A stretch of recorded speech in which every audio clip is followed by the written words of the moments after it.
Now so we in there for this. Now so in there, oh brother. Want to know they get where getting know they want.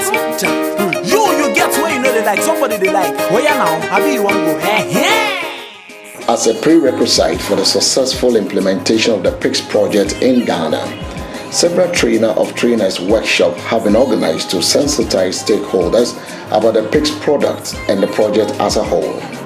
These workshops took place in Ejura in the Ashanti region, Techiman in the Bono Hafa region, and Tamale in the northern region. They were facilitated by Professor Jean Fulton of Purdue University, Dr. Tahiru Abdullahi, and Mr. Onu Anigwe of IITA, Nigeria, Dr. Muhammad Abdullahi of Savannah Sorata Research Institute, as well as Mr. David Babayara and Mr. Alex Bokuma, the media and business consultant for the project in Ghana, respectively. During the 2 days training, participants were taken through several aspects of the project, including a practical demonstration about how to properly use the PICS bags, as well as a breakdown of how the bags actually works. PICS is produce improved crop storage. It's a technique that has a long history behind it, but basically what it is a way to help farmers improve how to store their grains. And we will learn all about it today. And more importantly, we will learn how we will go about using what we learned today and go and demonstrate this technique in the villages where our farmers are living. This summer, I did work in Burkina Faso and Niger, and I visited with many cowpea farmers. And we know that in Burkina Faso and Niger, those farmers are very, very poor. And yet I found many farmers that said, I remember in particular visiting with one woman, she only grew a small amount of cowpea. But she said, oh yes, I use PICS bags every time. They work and I make more money. So the first time that someone decides to use a PICS bag, to find the 8 or 9 CDs to buy the PICS bags, yes, that's a challenge. It is a challenge. But the value that they receive from buying a PICS bag is really, really great. And so once we help them understand that, then they figure out ways to make it happen. Especially when the grain is not well dried. For most of these storage things we're explaining, you need to dry your grain properly. If it's more than 10%, chances are that you're going to have a lot of mold, in the first place mold, and these are going to also have a field day when the moisture is high.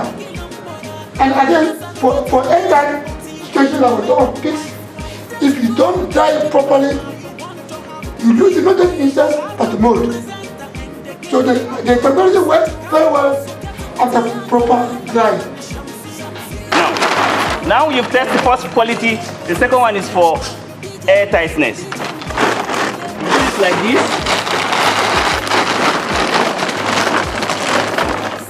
You can listen to the sound of air coming out or the feelings of the air on your body.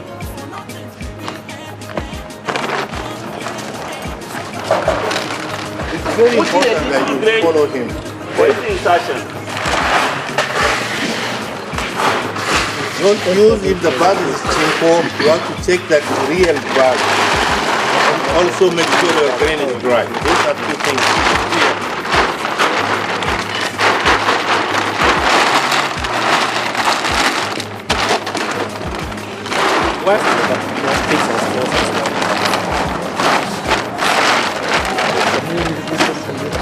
Now, time for filling.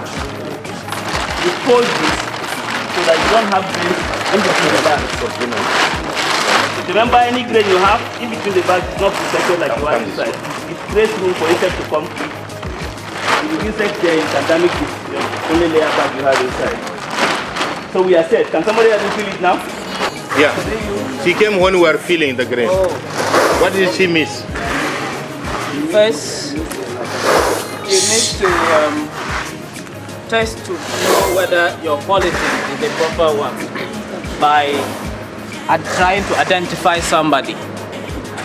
Secondly, before then, your grain must be properly dried. Good. Good. Then you test your polythene to be sure it is the right polythene. by trying to identify somebody. If I know Madam, then I put the polythene this way. I cannot tell that is Madam. That's the second step.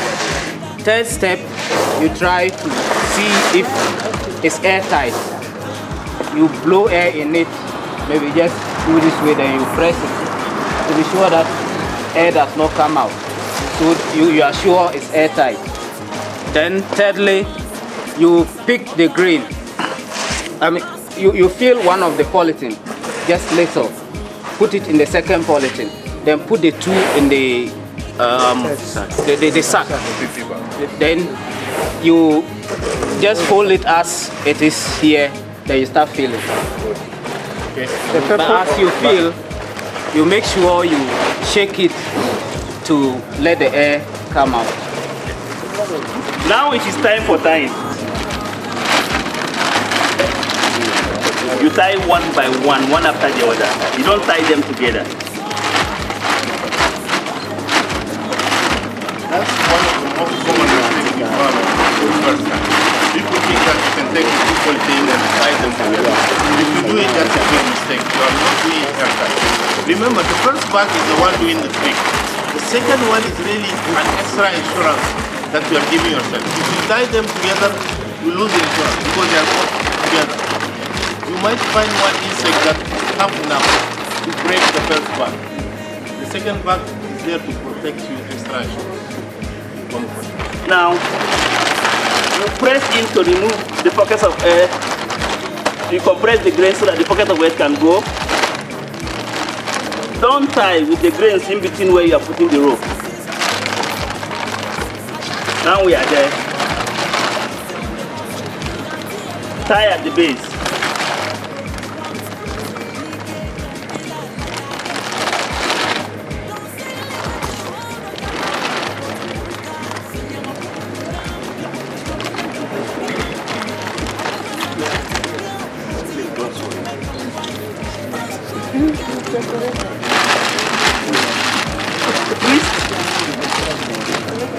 And fold. So on why are you twisting and folding?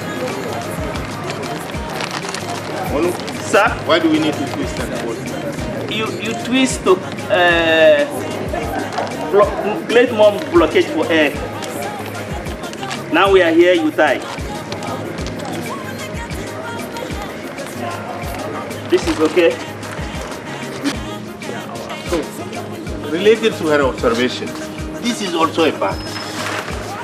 What you don't see is this bag has some holes. This bag will let air in. Basically, to be more practical, if I take this bag and close your nose with it, and I take this one, you will die faster with this one. Almost everything air can go through it. It just depends on the thickness and the quality of the material. This has air permeability, which is much bigger than this one. We will explain to you that this one is high density bag. If we are in the bag business, this is high density 80 micron thick. 80 micron basically is just our decision to make it cheaper, that make it 80 micron. You can make it higher. But the more microns you have, the cheaper it is and the more effective it is. If I give you an example, a typical bag that you buy, you go to the market and you buy, they put that black plastic bag. That bag is between 5 and 6 micron thick. This one is 80. And the thickness is what is telling you that it will not air pass. And we don't have a really good technique to tell you to measure the thickness. Alex and others have material that they measure it. The best technique is if a bag, a white bag, is clear enough for you to see and recognize a person, it is not effective for keeping your grain. And that is a simple technique that you can tell your farmers in the village. Okay? Apart from these workshops, other training programs were organized for potential PICS bag vendors and other NGOs in the agri sector. These were organized to, among other things, expand the vendor distribution network of the bags and also introduce the bags to the NGOs operating in the northern part of Ghana. As a result of these training workshops, the PICS team in Ghana succeeded in increasing the number of vendors selling the PICS bags in the country from about 10 previously to about 56 presently. Also, the Catholic Relief Services, CRS, also adopted the PICS as one of its recommended solutions to farmers in its seed preservation project. To this end, CRS organized several community outreach programs to train people about PICS bags. In conclusion, it can be said that the success chalked by the PICS project in Ghana can be attributed to the effectiveness of the training programs organized for the various stakeholders during the year under review.